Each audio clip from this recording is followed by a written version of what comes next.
Let's get started. Welcome all. Thank you for joining this session. Thank you for joining the Playful Schools Conference. My name is Jan. I'm Facilitation Specialist at the LEGO Foundation. And in this session, with the next 30 to 40 minutes, we're going to look at some of the components that we know play can do to help learning and development in a classroom. So we're going to try and see if some of the fundamentals of what we know, how we can design play activities to stimulate that in any setting, you could say. What we know is that play is our brain's favorite way to learn. And if you've joined some of the earlier sessions, you have heard many different examples about how playful learning is happening in reality. And there's no like one way to do it. It's like you can do it in many ways. You don't need specific materials. Really, it's about a mindset and a methodology. So that's what we're going to look at here, is trying to see if some of the characteristics from play that we know can help you design playful activities in the classroom, an ICT center, wherever you meet the children in your life. Now, to have as interactive a session as possible, and again, as we are many people in this call, there are certain limitations to the teams you may know. But if you look up in the top bar of your browser there will be a Q&A button. So if you press that Q&A, you can use that to ask questions. And I will have my good colleague Dennis help me here to moderate. If there are any questions, please post them. We'll try and keep up as well as we can. And if we don't get to answer during the chat, we'll try and do that right after our session here. So do please stay tuned. If you have a question, we will get back to you. So with that said, let's not just talk about play. Let's do a playful activity to get that thinking started. So what I would like you to do is to try and think a playful situation from your childhood, and then draw a model that represents some of the key elements that made it playful. So you'll need a pen and some paper. If you happen to have Lego bricks around, perfectly fine as well. Anything you can do to build would be good as well. But we just know that it's pen and paper is what most of us would have around. If you don't have, we'll have a little in a minute extra for you to just go and get some. Now, if you're a little in doubt of where to start, what do you mean by playful situations? From my childhood, just start doodling, and that's going to get your thinking going and inspire you for some ideas. So what we're looking for really some of the key components of a play situation from your childhood that you think of when you think back, and that is the sketch we'd like you to do. Now, if you have time, please do share 2 lines on your activity in the chat. We'd love to read it. We'll also love to see your drawing. Unfortunately, we cannot do so in this form, but you're very welcome to share them on your socials using the hashtag Playful Schools Conference 23, so we can see them as well. That would be great. So what I'm going to do now is going to start the watch. 5 minutes for you to, again, get a pen and a paper, think of a playful situation from your childhood, and make a drawing that represents some of the key elements that made it playful. And time starts now. I'll put on some music to guide our work here. And I'll, of course, let you know when we have a few minutes left.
So you have another 2 minutes.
So we have another 30 seconds. Thanks for sharing the stories, those who have them. It's not thinker.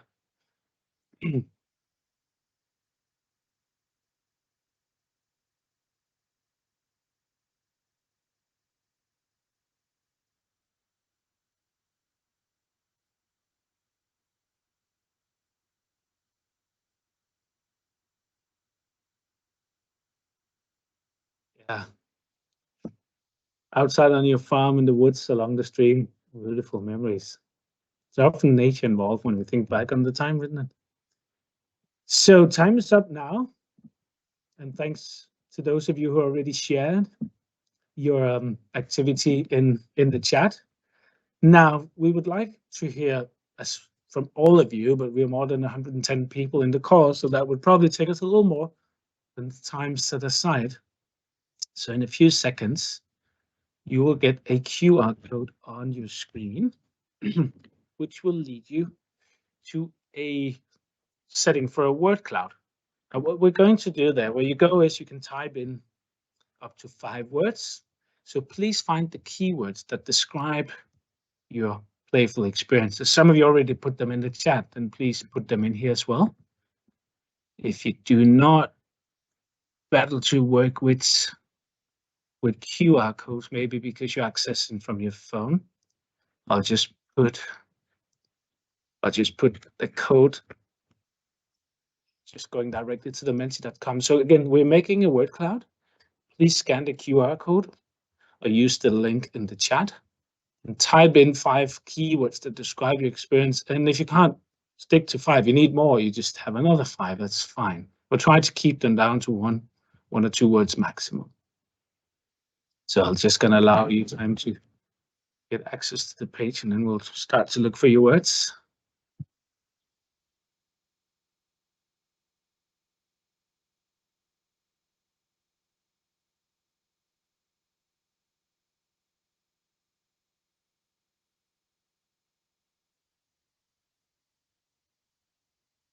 So I'm going to change. Please put in the chat if I change too quickly, then again, just let me know. Oops, we already have a pretty busy word cloud coming up. Imagination quite at the front, so meaning more of you have put that in for sure.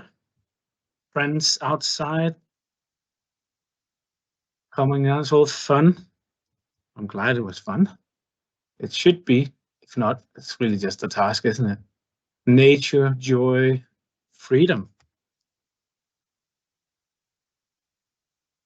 Creative. Oh, yes. Risky.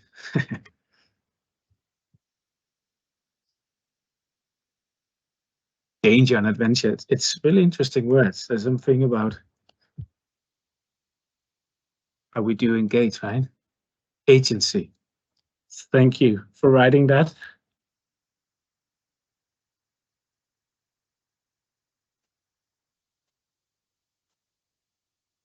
So newer words coming, but imagination seems to be what most, if not all of you have put in. Scrappy pretend stories.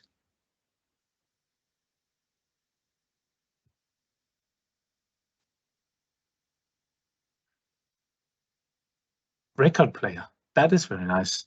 Please add that to the start. I'd love to hear that, especially. Being in flow, yes.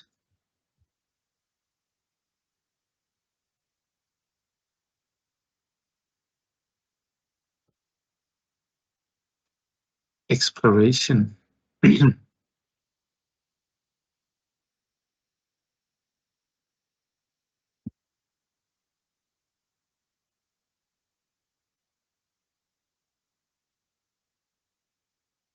So if you got more words, please add them. We'll keep this slide up if a minute or two more, because there is a couple of things I really just want to show you. What you can say, what I do together with my colleagues is we go around from the foundation side and meet with a lot of partners, practitioners, researchers, whoever wants to work with us around understanding the value of play for learning. And this is an activity we often use. And interesting enough, no matter if we've been to a place where people grew up in the city or the countryside, whether they were from Europe, Asia, Americas, wherever we saw it, it's kind of the same words. It might be different things we did. And also there's age, of course. If I did not grow up with that much digital play, but some people have, but it's still the same things we were looking for. And what's interesting about all these words is that this is what you chose to do. These are the play activities where you had the agency to choose a direction, to make the setting work, to agree with your friends on what was going to happen, to test your boundaries, to feel that excitement. So this is what made you learn and develop in your own, you can say, voluntary capacity, and why they're so powerful in how we approach the way we learn as children. Now, these are a lot of words. It's going to be hard to go to any policymaker with this word cloud and tell them this is just what we need, and that is why we need it. So our research department has been doing a good job trying to find out what is it we know about learning through play that we could like condense, where we know that if we can get these ingredients and characteristics designed into an activity, we know that some sort of deeper learning will happen. What type of deeper learning could be anything. There's skills we know will be developed. There's also a lot of content in school, for instance, that you can learn with this approach. But we're trying to look at the research existing, interviews with great practitioners, the literature out there, and then listening also to stories like that, which led us down to these 5 categories of what learning through play and practice looks like, which I'll just want to quickly go through and relate to some of the words or some of the experiences I saw in the word cloud here. If we start with joyful, first of all, I hope this exercise made you happy. It was nice to think back of like times when we were kids and we were playing and the world was a big adventure and we had freedom and that whole sense. What we mean by joyful is very much like, I choose to do this. If I told you to do it and you didn't really want to do it, but you do it because I ask you and you're polite people, it's a task. And you really need joy to be present for learning, for learning to happen through play. Joy is also surprise. It's also that like the insight, the feeling of a success. So sometimes you see a child that looks like they're struggling and you might like, do I need to help? But they're actually in a very joyful state because they're almost about to solve something that they set out to achieve themselves. So don't always look for laughter in that, because joy can be quite hard fun, as MIT Professor Seymour Papert put it. But it needs to be present for children to get into that state of like, I feel agency. Many of you put words like imagination, laugh, fun, freedom, risky. Those are all different words that describe what joy meant to you. And often we hear that sense of like freedom we had as children. Our parents didn't always know where we were, and that was perfectly so, because we were out exploring interesting worlds, and that's how it should be. Now, the next is actively engaging. Actively engaging about how being fully absorbed in the process. When you're immersed in that hands-on, minds-on play, you learn a lot of things. Some of you wrote being in flow, and that is exactly what it's all about. That you feel challenged, that, this is difficult, but I can do it. I trust myself. If it gets too difficult, you get out of the state of flow and you need help. If you get below, if it gets too easy, it gets boring. So you're looking for that state where you feel challenged, but you can do it and you want to be part of it. You have an active role. Something like scavenger hunts would be a state of play where everyone has a role. Everyone gets to do something, even if some of your friends may have been older, you were with a sibling. You still had a role that was your role and that was important for the play. If you have children and you sometimes call it, it's like dinner's ready and they don't hear you because they're just in the middle of finishing a very fun or engaging activity. It's not because of mischief. It's really because that what they're doing is important. And that active engagement is crucial for children to take that agency and say, hey, it's my learning here and I'm enjoying being there. The next is iterative. Iterative is about testing hypotheses. Like, I think this will work. I'm going to experiment and test it. If it didn't work, I'll try a different approach and I'll learn from it. And I'm happy about that I tried a different approach. Children are very good at accepting that state. When we get older, we feel the word failure comes sneaking in, and we're a little more timid to admit if something we did not exactly deliver on that. But children are very good at just getting there and doing stuff. And that's a state we should try and keep as adults. We talk a lot about this ability to fail in a Lego group context, and but still we're not very comfortable with it because we learned it's not really what we want to position ourselves on. But some of you about leaping one idea to the next, trying things out. Maybe if you climbed a tree and you got to a certain state and you were considering how to get to the next level of branch, and you were considering the techniques you used to get to the first, and there's a certain risk because you could fall down if you were getting some height. All of those examples of how iteration comes in play. So that allowing children to experiment and learn from that are quite crucial. Then we got meaningful. Maybe some of you started your experience with a movie, a book, something from everyday life. Gabriella, you wrote about Jurassic Park that inspired the way that you did your play activities with your friends. You probably didn't act out the exact what happened in the movie, but there was enough from the movie for you to create some sort of game with certain characters, certain rules, and just to get you going. Someone also wrote stories. Again, stories can be inspiring. Everyday life can be inspiring. Somebody just wants to play what it means to live in a house and be a caregiver and stuff like that. All of that is also all about Stevie as well, battling imaginary monsters with stick swords. Getting that play going came from somewhere. Their idea of monsters and battling monsters with swords came out of something we heard in a place. We recreated maybe to create meaning or to create some sort of context where it makes fun to be. And again, if you don't know why you're doing it, if you're in school and somebody tells you to do a task and they can't explain you why, it's very difficult for you to truly engage because you really need that sense of why I'm in that space. The last is socially interactive. I saw more people writing friends, family, that because if you are together with someone, if your activity involves social interaction, communicating with others, understanding what they want to do, developing more powerful relationships, you're going to learn some very important things because social skills, social competences are crucial in, I would almost say, most jobs and most relations you're going to have later in life. And you need to learn that early in life. I was part of developing together with our Playful Schools colleagues and a online training about getting children back after COVID, because what we heard was around the world that it was difficult. Children were battling to find out how to be together with many other children after maybe 2 years just being home alone with lack of access to all their friends and certain family. And when you're a young child, that's something you need to learn. So if we can get social interaction into how we design a classroom activity, a playful activity, children are going to learn something that is extremely important as well. Now, I would like to ask the next question, because where did this activity take place? Was that something that happened in a school? Did it happen outside school? Or did it happen in a third? Someone asked, could we have an other? Because maybe it wasn't either or, so we added other category. And you'll soon have a QR code coming up on the screen where we would like you to again go into a little poll and tell us if the activity you just described with keywords or in the chat took place in school, outside school, or in some sort of blended context. Yeah, here we go.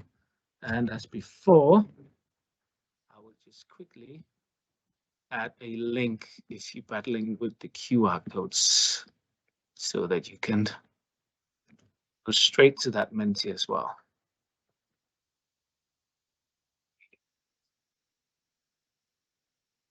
And again, thanks again for sharing stories. Please keep sharing them. We'll sit after and read them. It's so nice to get these stories.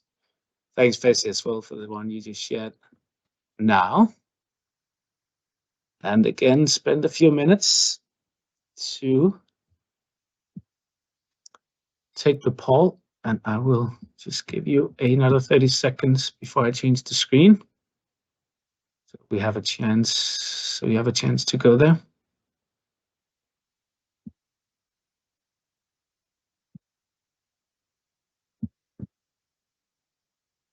So, hey, now I can see it. It'll be on your screen very soon. So far, outside school, definitely. We have 65 people voting, and we have another 50 on the call. 6, it was in school, 54 other, not 54 outside school, and 9 was other. So yeah, let's spend a few minutes for everyone to get a chance. We're on 74 now to put in their vote. This is quite interesting.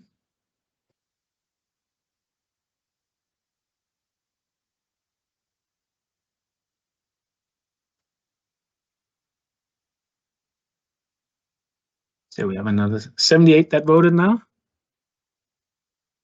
Your screen, there's a little delay from what I see and before you can see on the screen why the numbers major. They'll be coming on your screen. I will leave it like that.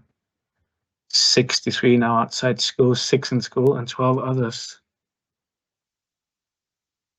Have a few more minutes to give everyone a chance.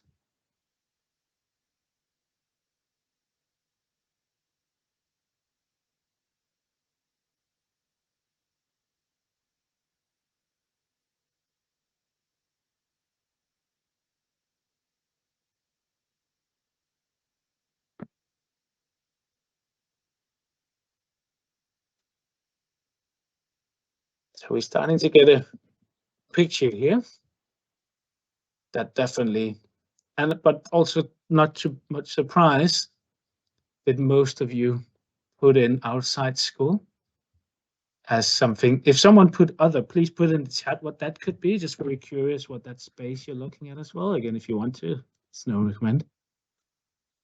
Now, the reason I asked the question is not because that I was looking for 50-50. Well, difference between outside school and other exactly. Depends on what other. If you just don't feel outside school, but it was in a school setting, but maybe out after school hours could be an example of that.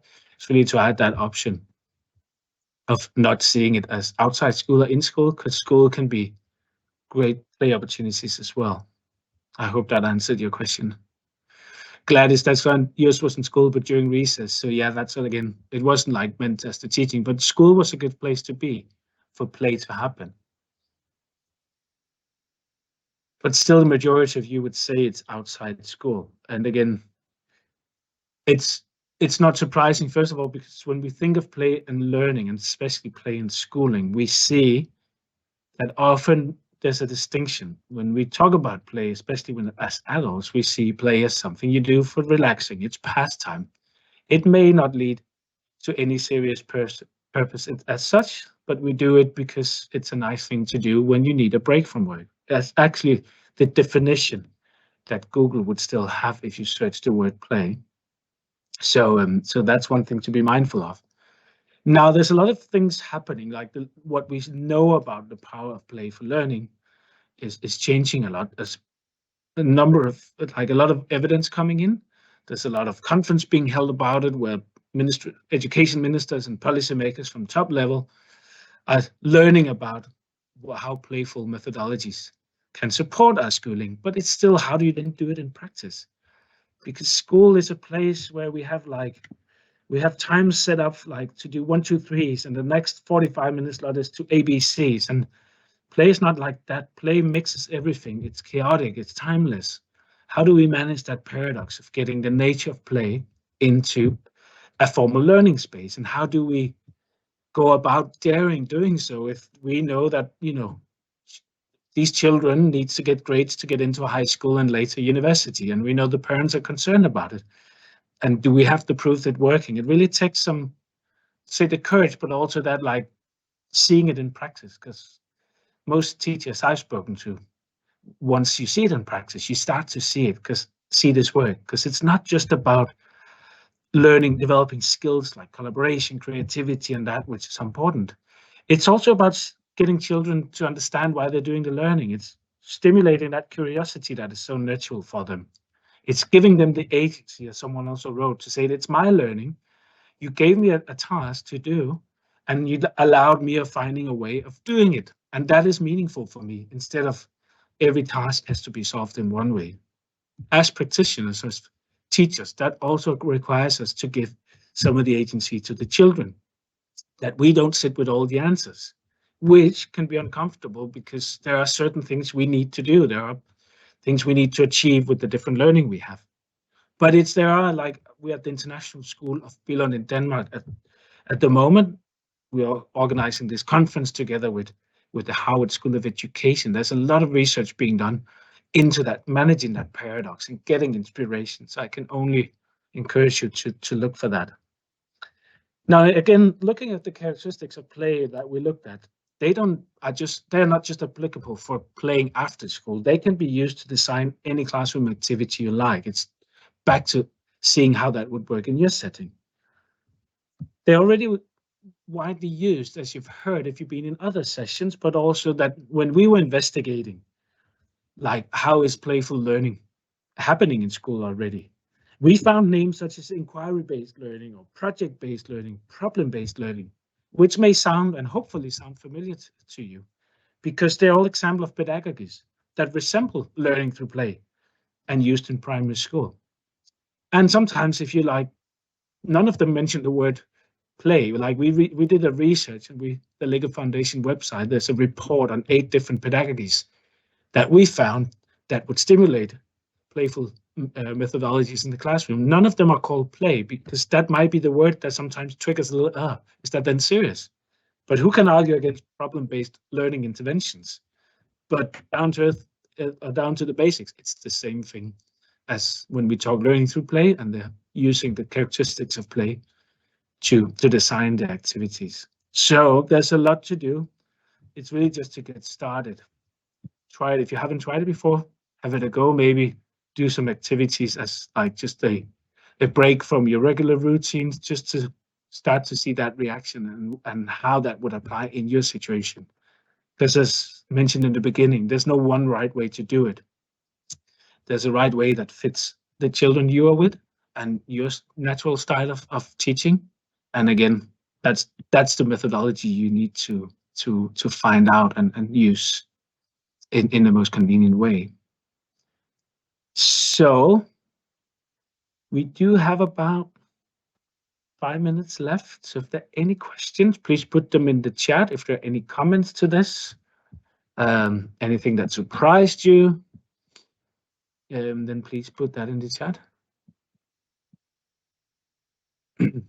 Yeah.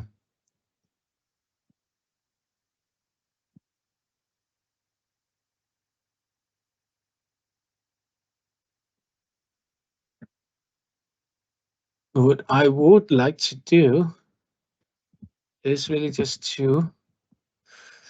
put a link into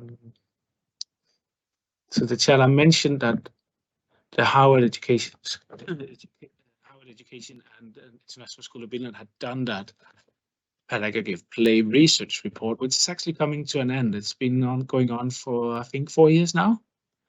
And there's some really interesting results of how to get started and managing that. So I'll just put a link in the chat for you to just, if you're curious, there's a place to read more about it. And I would also put a link. Oh, I can just to step to that report I mentioned about the 8 pedagogy for surf play that we found were being used in different settings around the world. As you can see, pedagogies that resemble what we mean by learning through play.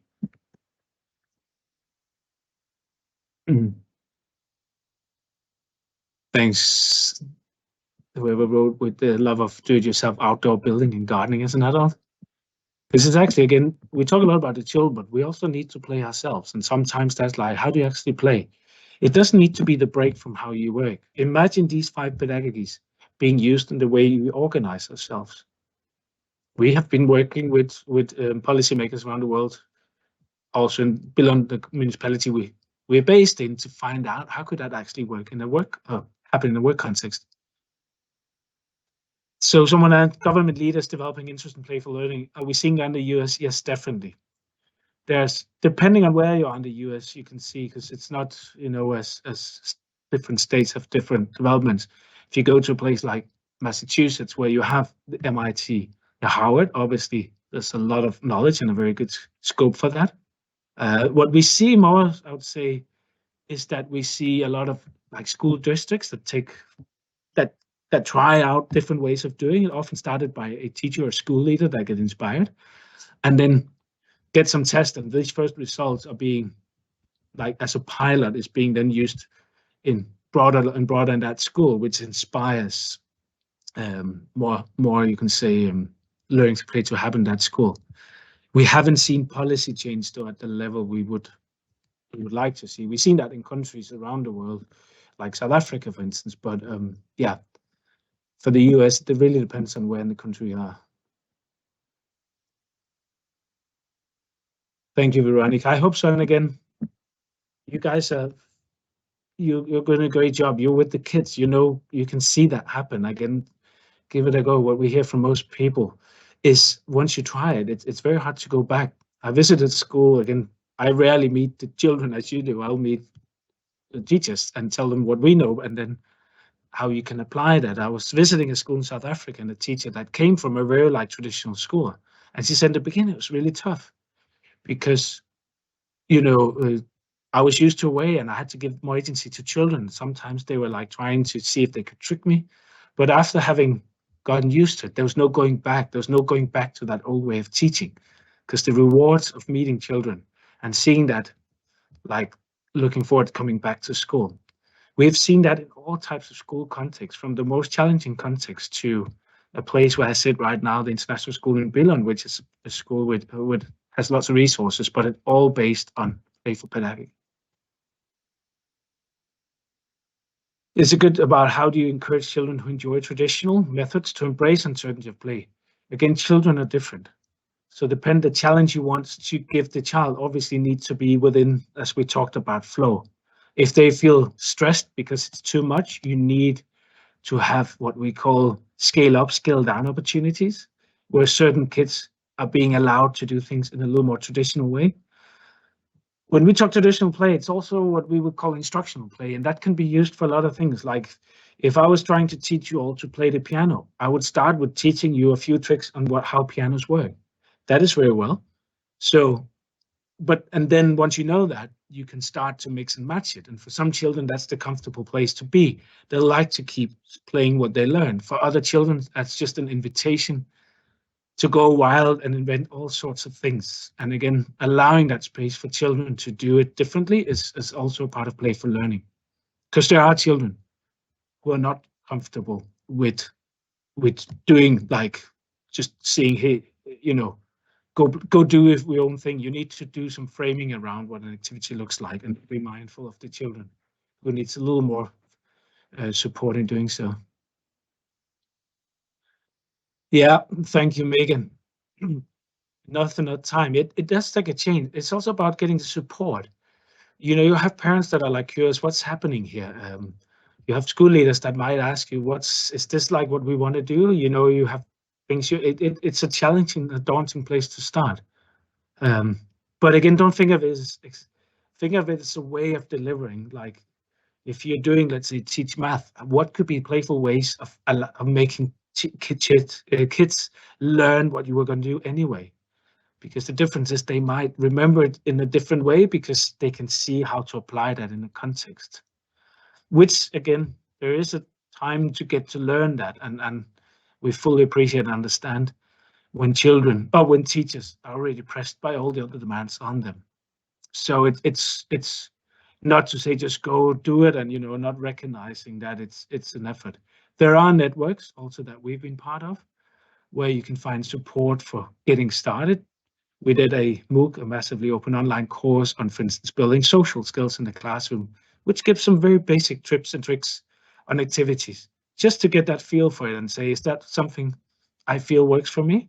And from there, again, it's not completely changing the way you teach. It's really about taking that mindset of how could I do that in a way so that so I meet the children of where they are. You're welcome, Sonia. And yeah, I'll just share that. I'll just that link as before to that report. Hopefully that could be used. So with a curriculum modeling that's being designed with play in the center. It's a very good question. Actually, Ian, sorry, if we are actually looking into a way of measuring. We're launching a new project that's still in the very early stages on how we can monitor and track the different skills, like the belief, because what skills a child develops depends on the child. But there's certain things, if we do that, we do have a belief that we can structure that. Now you talk the program Designed for Autism, which is obviously a different program that we would have for other types of schooling situations. Again, that's not something we worked on yet. It's something we're very curious about.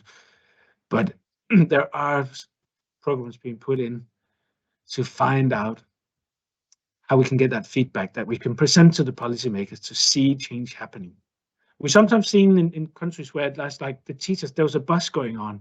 People were curious. There's something in this we want to do. And we're like, we can't present evidence. We didn't see 10 years down the road yet what happens. That doesn't matter.